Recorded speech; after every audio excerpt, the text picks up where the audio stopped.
Hello, everybody.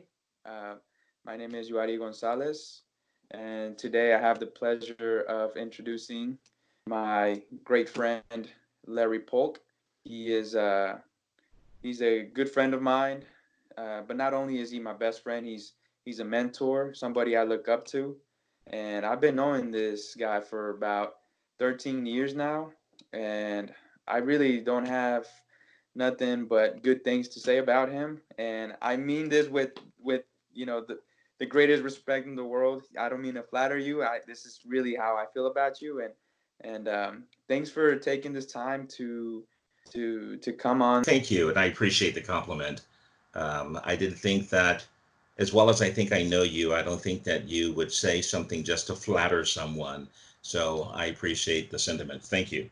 How about we get started? Very good. Look forward to it. Unfortunately, we had originally planned on doing this in person. Mm. Having being set up at a little studio, given the situation that we're currently facing around the world. Being isolated and by this coronavirus that's spreading around. How uh, how are you assessing the situation?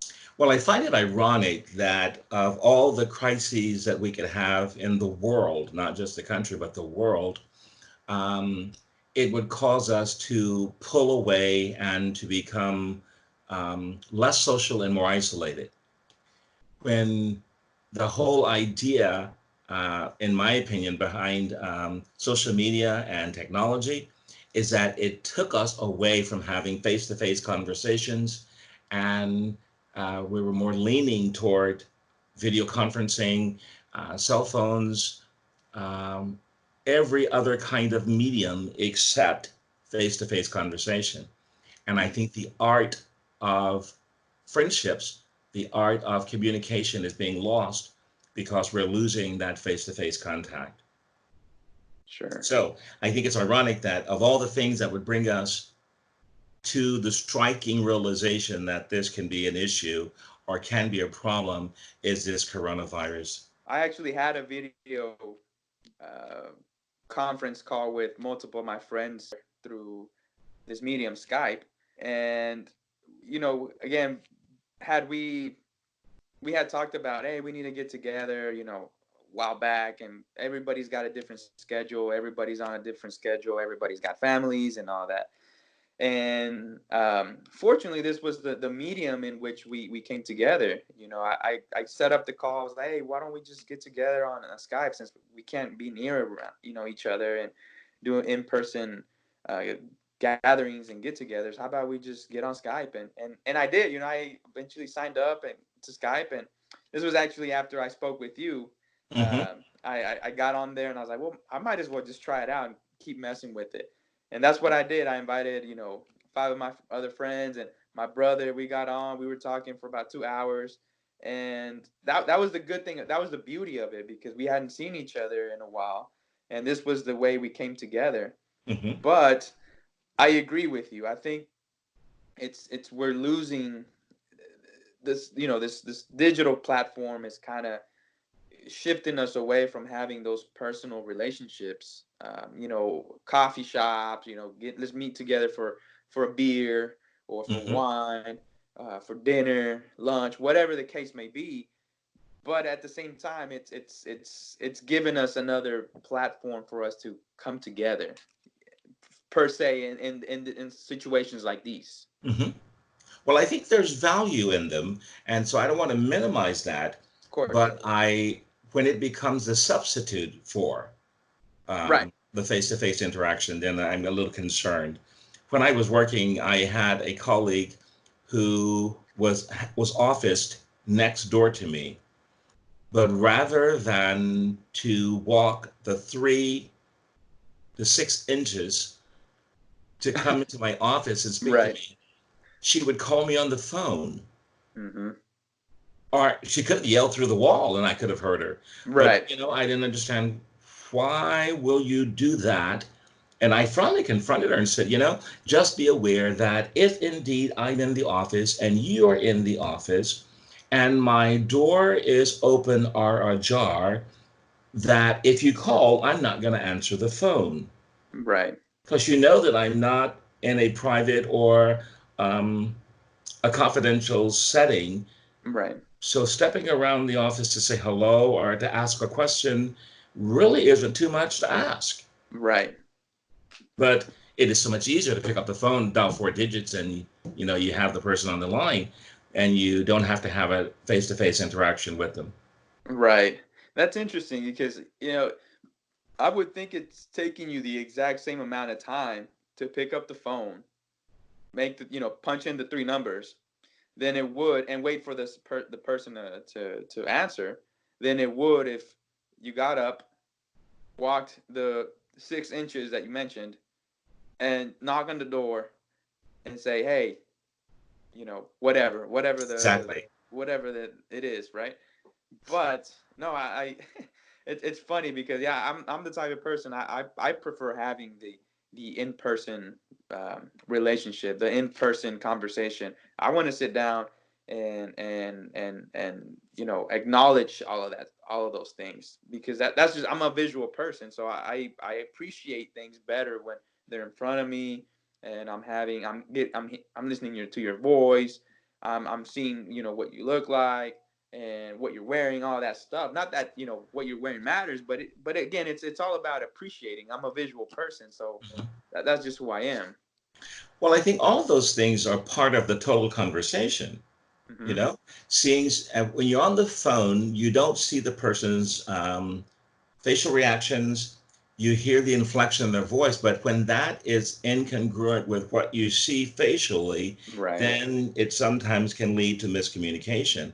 And I think that's why we have so many problems with our face-to-face interactions, or non-face-to-face interaction, excuse me, is because we really don't have a barometer. We don't have anything in which to gauge the behavior or to see the congruency in what is being said and what is actually happening.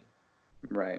So I too would prefer the personal or interaction. Do you think that there is a generational um, difference between those who wish to have the face-to-face interpersonal contact, or those um, who've been reared and grown up with media and technology and are very comfortable with that, and less comfortable with the face-to-face? It's interesting you mentioned the generation. I was just about to ask you the same thing. Interestingly enough, um, I think yes, I do believe that it's a generation thing. Things are kind of shifting because even you think about interviews. There's a lot of interviews being shifted that way. They want people before they even get you to an in-person interview. They want to get you on the phone first, right? Yeah, And then they'll do maybe a follow-up, like a video. video conference, right? And then the final step would eventually lead to an in-person interview, but the end goal is going to end up being a in-person interview. So maybe it's just um, it's shifting that way a little bit, but I don't think it's the end goal. Because as you were talking, I was thinking, because of this COVID-19 virus, it's unimaginable for me as a professor Mm-hmm. to imagine canceling classes for the entire semester Mm-hmm. without having face-to-face contact with my students, Right. and students finding that okay. I just believe that my generation would have picketed and rioted and did all kinds of things to say, I deserve to have a face to face contact with my professor. I deserve to have the dialogue, interaction with him or her regarding some of the philosophical questions that we have and need Mm-hmm. answers to. Mm-hmm. So, but I haven't heard any students say, well, I'm going to really miss being in class with my colleagues. Mm-hmm. At least to the people I've spoken to, Hmm. everybody's like kind of bummed out that they're paying to be in class to actually go see the professor and learn and stuff. Um, and I think they, most of them are kind of bummed that we won't be. I mean, yeah, they're taking the situation serious enough to be like, well, yeah, maybe we shouldn't be going around, going to class, maybe contaminating other people. But at the same time, they are a little bummed that they're not going to have that in person um, relationship with the professor or that in person teaching, because at the end of the day, that's what they end up paying for, right? If had they had maybe if they signed up for an online class, it probably would have been different. They would have been like, well, I'm already an online student anyway, so what's the point? It's not going to affect me. But from the people that I've, and at least I want to say at least most of them, um, they're all kind of bummed out that they're not going to be able to make it to class because because of the situation that we're in. Mm-hmm.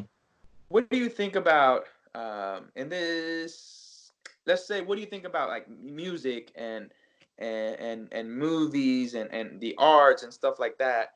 When people reference things like, oh, back in my days, we had music that spoke and was more was more music and was prettier or was nicer, was they sang better, and stuff like that.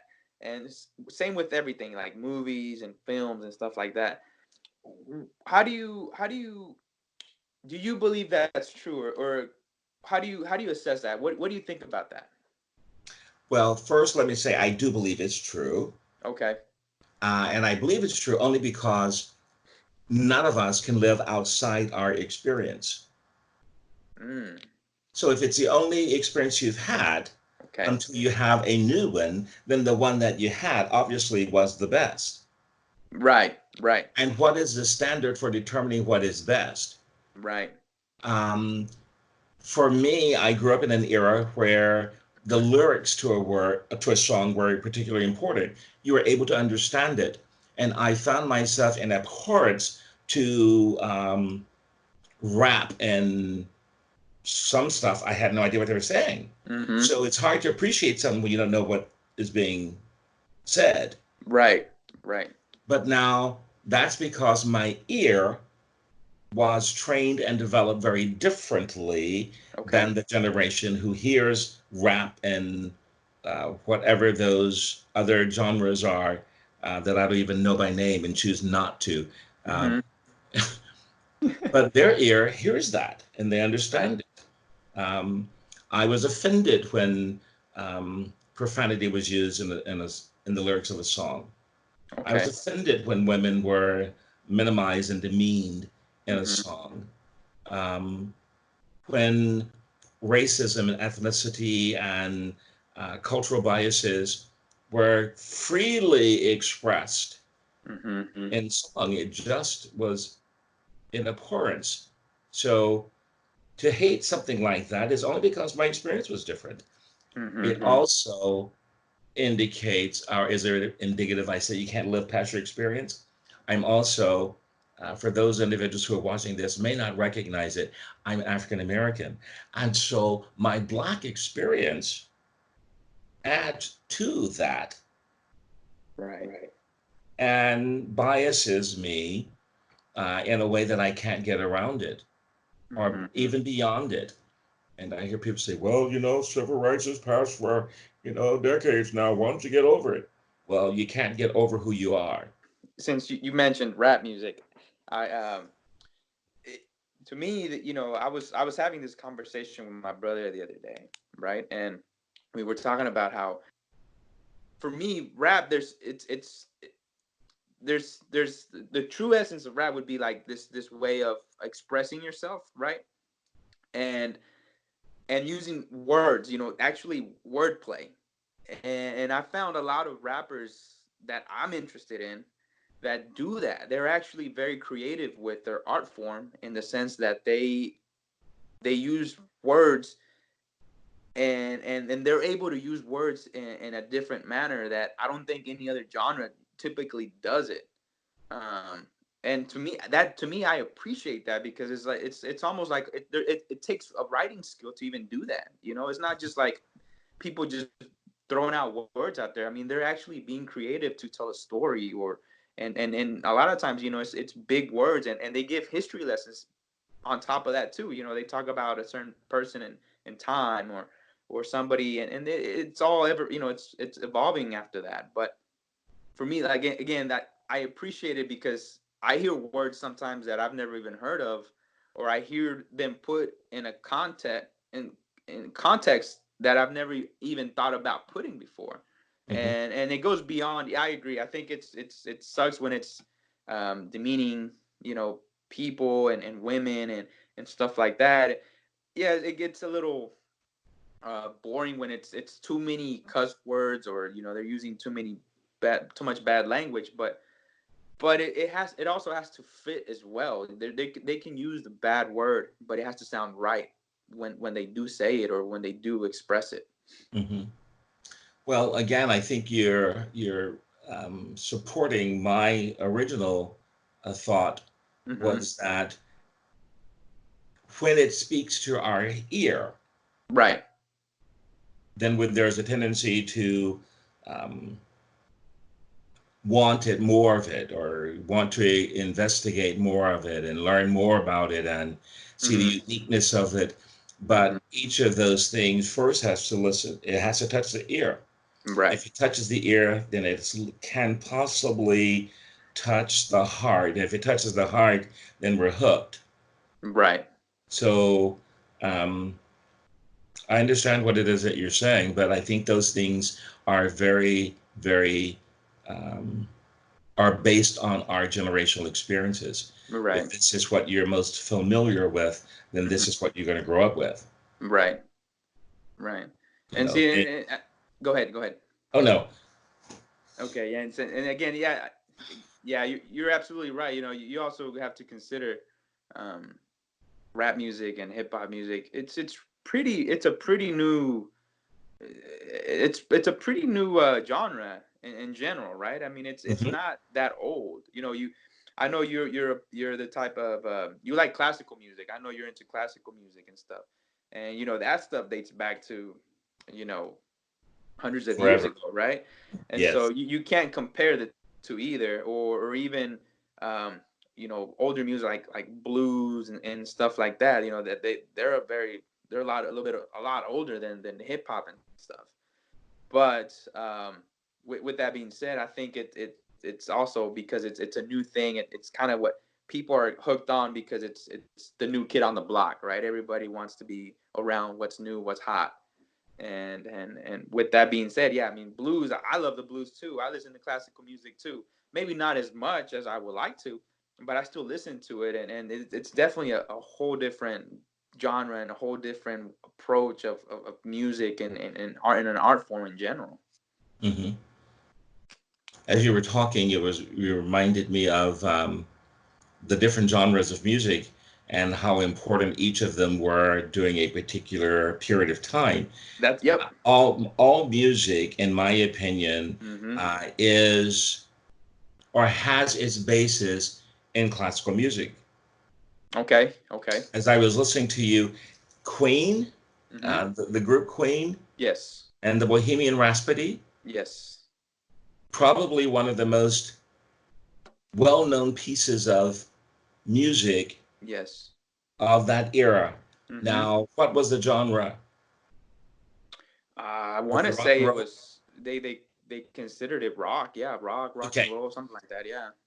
But anyone who listens to that, if they don't hear the classical influence, Right. Right. don't know anything about music. Right. So I listen to that when I say that, and not the Bohemian Rhapsody, particularly, or Queen.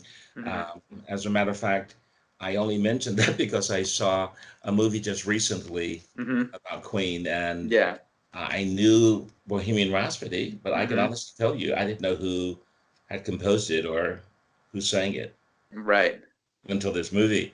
Yes. Um, so my point was that classical music, or every genre of music, has its beginning or influence in classical music at some point, in my opinion. Are you referring to the that new movie that just came out, maybe about a year ago or so? It was. Is that is it, it's almost like an autobiography? Yes. Okay. Um. Yeah, I was watching that the other day as well, and no, definitely. When you listen to that, even to the, you don't even have to listen to the whole album. Even just in the movie, the little snippets Right. yeah, it's very classical. I mean uh, especially the most famous songs in that album. The ones that everybody knows, Hmm. heavily classically influenced. I think generationally, we all have a tendency to find nostalgia in the experience that we've had. Hmm. And after all, as I said before, it's the only experience we had. And so, of course, it's going to be the best experience we've had because it is the only experience we've had. And Hmm. so, um, there is no doubt in my mind that where each generation is going to idealize his or her generation because Hmm. of the experiences that they've had. Right. Right. Retrospectively, we can look back and say, oh, yeah, that was really great, but did you, these were the issues. But every generation has its issues as well. Hmm. So each of those issues has also contributed to Right. each of us becoming who we are. I received a text message from a former student of mine who happened to be in the grocery store, Mm. and the clerk was really, really ugly to him. And he put on Facebook, he just said he was effed up and angry with the HEB clerk. Oh. And Okay. I could have, I elected not to just let that go. I responded to him and I said, how dare you allow someone else to dictate your behavior? I don't care how ugly she was to you. You had every option not to respond the way that you did. And you were not any bigger. You were not Hmm. any better. You were not any bolder. You were not any braver. You were not any smarter for the way that you reacted. As a matter of fact, what you did, in my opinion, is minimized who you were in Hmm. order to get to the level that she was at.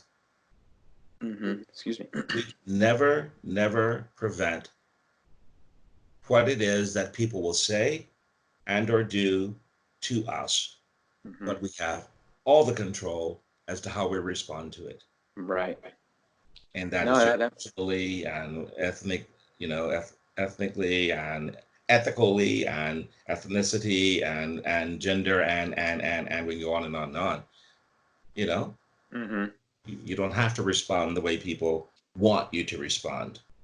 as human beings, we sometimes just explode like that. Do Mhm. you think it could have been that could have been the situation? It could have easily been the situation, but the bottom line is he had every option to respond differently. At some point, we have to stop saying, he made me do it, she made me do it, they Hmm. made me react that way, they made me respond that way. No, you Sure. chose to respond that way, so Sure. take responsibility for it. You do have the option to say, you know what, even after or with everything that's going on in my life, maybe that shouldn't be the way. That isn't me, right? That shouldn't be who I. That shouldn't be how I react. I can Hmm. still be, like you mentioned, the better person. I can be above this whole situation and overcome it by having, um, thinking of a better outcome, being more, having a better attitude about it. Okay. So yeah, I think things, eventually it's this one thing shouldn't dictate how you feel for the rest of your day. I mean, yeah, it Exactly. sucks, but move on. I mean, you're gonna be better in a couple of minutes. Think about something good. Think about something positive. Maybe Right. you're going from the store and you're gonna go home. But Right. if you're going home to someone who is not very supportive, now you're disappointed that you didn't cuss her out. Mm. Hmm. Yeah. See, I didn't think about that. I was thinking more of the positive side. Exactly. I'm just messing with you now. Yeah, no, it's good. Right. We have a student who was physically abused by her husband, and she was seeking counseling, and someone advised her, that she didn't have to do that. And she kept finding excuses as to why her husband did what he did, and Oh she wow. was the cause of it. Da da da da da. Then on a Friday, she came in and she told her counselor that she was going to be leaving him over the weekend, and he had something planned, and he had to go to work on Saturday. And while he was gone, she was going to pack her things and leave. And he did go to work on Saturday, but got off earlier than was expected. Mm. Came home, she was packing, and he killed her. Now, for months and months and months and months, she was talking about leaving. And then when she elected to leave, this was the consequence, and this was the Right. result of that. So we sometimes are not going home to the best situations either. We'd Mm-hmm. like to think that home is where the heart is, and home is loving and supportive and nurturing. But there are thousands of wives and husbands and children who are going to abusive relationships Mm-hmm. in their homes, and there's little refuge, no place to go. Right. Wow. Well, Yeah, I know. And well, again, that was just using, the home as a oh, no, no, no. I, reference. I know, I know what Right. you're saying. I'm just saying that there's the opposite end of that Of as course. Of so. course. Most times, and I pray that many times, the going home is the more positive experience. When I get home, it'd be nice to be with my family, to spend time with people I love, da da da da da da da da da. Prepare a great meal, sit down and enjoy the evening of relaxation. That all the positive things that are there, and Right. I was just trying to make another point of going home may not be something you're looking forward to either. Yeah, it may not necessarily be the one thing you want to go to. No, and I agree. I think, um, everybody's situation is, like you mentioned, is a little different. I was just using that as a again. No, I know Oh, I I knew got. exactly what you were doing. Yeah, it I was just just it was repeated. just an example. I mean, and it could be home. I mean, it could be maybe you're not married yet. Maybe you're still single, and you just want to go home to, maybe your dogs, or maybe Mm-hmm. you're a musician, right? Maybe you're the type of person that likes music, and you want to go home and play your instrument, your Right. guitar, or get on making creating music. Bottom line is just thinking about to me personally is like taking a situation that's bad and converting it to a good thing, Mm-hmm. and coming out of it with a better attitude than just getting into a worse attitude, and not getting anything benefiting at all from it. Right. Right. Well, again, that has to all do with personal choice. We have the option to make it as good as we can, Right. knowing that we can't control what other people do, but we can control how we respond to it. One more thing, you mentioned even the most negative situations, you can do something positive. You can get something positive out of it. I remember seeing in social media. I want to say it was Instagram. It was probably Instagram. I saw an image, right, of this. It was a cartoon. On one side, there was this cartoon. Both of them were locked up or in a jail cell. Mm-hmm. The one of them was looking. If I remember this right, he was looking uh, through the bars, the jail bars, to into like the actual, the big jailhouse, Mm-hmm. right? And you can see him looking through that, and I want to say maybe there was either a cell next to him, or behind him there was another guy, another cartoon, looking outside some bars, but it was looking to the outside, Mm-hmm. and I think he was kind of, I think they were both drawing on a like on an artboard, but one of them was drawing the outside while the other one was drawing from the inside. One of my favorite books, Okay. um, Man's Search for Meaning by Viktor Frankl. Okay, man. Frankl, Man's Search for Meaning by Viktor Frankl, who was in concentration camp in Germany, Oh, okay. in Auschwitz, I believe he was. And even though he was imprisoned Hmm. physically, he Right, didn't allow himself to be imprisoned mentally. right, right. And he ended up developing a very famous um, psychotherapy called logotherapy, Um, Okay. and it was only because he didn't allow himself to think of Hmm. himself as being in prison, but he saw himself as being free. Right.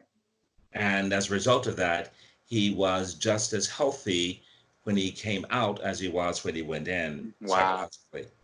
Right. So the power of the mind is extremely important. And so the guy who's looking outside the cell sees the open air, the openness, the freedom that exists there.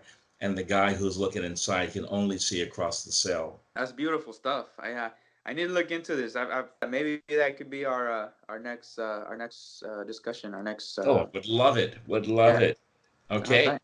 Sounds good. Well, again, I really appreciate it, Larry. Thanks for taking this time to talk to me. Um, it's an absolute pleasure, like always, Thank you. being able to share time with you. So thank you again, and I look forward to next time. All right. Now, when you get this complete, I would love to see what it is that your final project looks like. All right. Absolutely, I will Thanks again for the definitely time. send it over. I'll let you look at it, and again, this will be a discussion for next time. We can talk about this a little, get a little bit in deeper on a certain topic or whatever, and we'll go from there. All right. We'll go from there. All Until right. then, All right. Sounds good, Larry. Thank you so much, man. I thank you. appreciate it. You take care and be safe out there. All right. Same here. Take care of All right. yourself. All right. You too. Thank you.